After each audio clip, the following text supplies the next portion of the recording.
Halo guys, balik lagi di Tama Friday. Karena itulah kisah penuh keajaiban inilah banyak banget spekulasi yang mengatakan Siddhartha Gautama merupakan titisan dewa, anak Tuhan, atau orang terpilih yang menjadi nabi untuk menegakkan kebenaran di bumi manusia.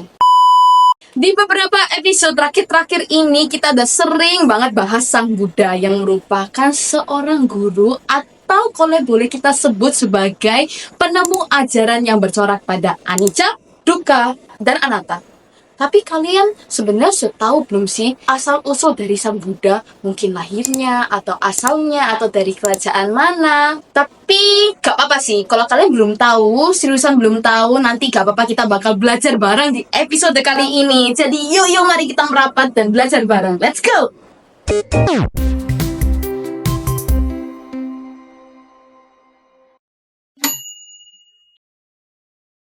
Dan Buddhisme adalah salah satu ajaran yang memiliki pengaruh cukup besar di dunia. Sejak ditemukan oleh pertapa Siddhartha Gautama dalam bahasa Sanskerta atau Siddhartha Gautama dalam bahasa Pali yang kemudian dikenal sebagai Buddha Gautama atau Gautama, ajaran Buddha menjadi salah satu pedoman hidup banyak manusia. Bahkan di dalam bukunya karya Michael Hart, 100 tokoh paling berpengaruh dalam sejarah menempatkan Buddha berada di urutan keempat sebagai tokoh paling berpengaruh di dunia. Wow, top 5 guys, top 5. Nah, melihat pengaruh di dunia hingga hari ini, banyak dari kita yang justru malah tidak mengetahui siapa sesungguhnya Buddha Gautama. Jadi latar belakang beliau yang sering dianggap menjadi titisan Tuhan atau bahkan disebut-sebut sebagai orang yang sama dengan Nabi Zulkifli. Hal ini membuat kita melupakan kisah penting dari lahirnya sosok fenomenal yang masih dikenang selama lebih dari 2500 tahun. Wah gila sih, 2500 tahun kayaknya aku masih di kehidupan sebelumnya ya kan. Untuk menelusuri latar belakang Pangeran Siddhartha Gautama, kita bisa melihat Ambata Sutta di dalam Dika Nikaya. Dalam perdebatan dengan seorang Brahmana bernama Ambata yang mengatakan Buddha datang dari keturunan yang kotor. Namun, Buddha menyebutkan kalau ia merupakan keturunan suku Sakya yang datang dari utara. Nenek moyangnya adalah Okaka atau di dalam ajaran Weda dikenal sebagai Ikswaku yang merupakan anak dari Waiswaswata Manu atau pemimpin Manwantara ke-7 yang juga merupakan keturunan dinasti Matahari atau Surya Wangsa. Menurut Dipawangsa dan Mahawangsa, nenek moyang Buddha Gautama yaitu Okaka merupakan keturunan Raja Mahasamata yang merupakan Raja Cakrawati atau Raja Dunia, juga dikenal sebagai Raja Pemutar Roda Dhamma. Di dalam Agana Sutta Dika Nikaya disebutkan Mahasamata memiliki arti pilihan penduduk dan menjadi gelar pertama yang diberikan kepada peradaban manusia mulai dibangun. Jadi ini perdana banget ya guys kayaknya, gelar pertama nih. Raja Okaka memiliki 4 orang putra dan 5 orang putri dari permaisuri pertamanya yaitu Bata atau Hatta. Setelah permaisurinya mangkat saat melahirkan anak ke-9, Raja Okaka menikahi budak wanita bernama Disa yang kemudian melahirkan putra pertama bernama Kanha. Karena rasa cintanya pada Disa, maka Okaka kemudian mengusir 9 orang anaknya sebagai pewaris takhta. Anak-anak Okaka yang terusir kemudian melarikan diri ke lereng Himalaya di sebelah kolam teratai di mana terdapat hutan pohon ek. Mereka mendirikan kerajaan Kapilawastu dan saat itulah keturunan suku Sakya dimulai. Dikarenakan kemampuan 9 orang anak Raja Okaka ini dalam bertahan hidup, maka Raja Okaka menyebut mereka sekuat saka, kayu jati. Dari keturunan Okamuka inilah kemudian lahir Raja Sudodana dan Ratu Mahamaya yang merupakan ayah dan ibu dari Pangeran Siddhartha Gautama. Wah, si Pangeran Siddhartha ternyata itu lahir dari sana, guys. Suku Sakya sendiri disebut-sebut sebagai bagian dari bangsa Sitya yang merupakan bangsa nomaden di Asia Tengah. Jika melihat ciri-ciri fisik Buddha Gautama yang disebutkan dalam Lakkhana Sutta Dika Nikaya, memiliki mata hitam kebiru-biruan, rambut ikal dan tubuh tinggi banget. Maka mungkin saja suku Sakya masih bagian dari bangsa Sitya yang menyebar di dataran Asia Tengah pada abad ke-9 sebelum Masehi.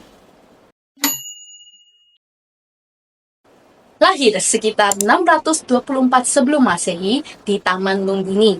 Disebutkan bahwa Pangeran Siddhartha dilahirkan oleh Ratu Mahamaya dalam posisi berdiri sambil memegang pohon salak.